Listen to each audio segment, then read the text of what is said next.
Hi class, in this lab we're going to run a simulator of the normal approximating the binomial. So please open up this link and it's going to take us to the code. Everything's already there. But before we actually run it, let me explain a little bit. So here's the idea.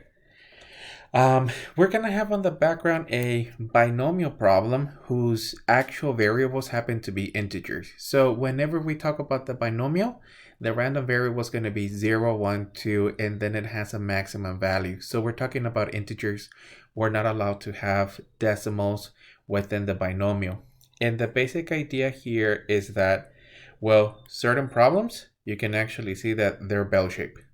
Therefore, after certain criteria is done, we can actually do a bell-shaped curve approximation or a normal approximation, technically using a correction factor, which you actually see here. So for the simulator, please open up the actual code, and this is all I need you to do. So you're gonna press on the R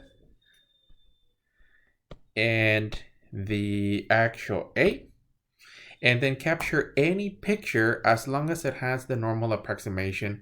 What it's doing on the background, it's basically showing us how the actual histograms, in this case, every one of the random variables could technically be approximating or be approximated by the bell-shaped curve. So any picture that has the bell-shaped curve will be fine.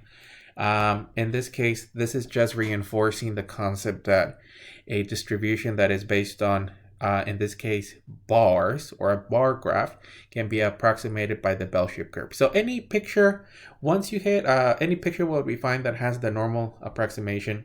Once you play the R and the A, it's actually going to run it automatically. So you don't need to modify anything else. That would be fine for this one.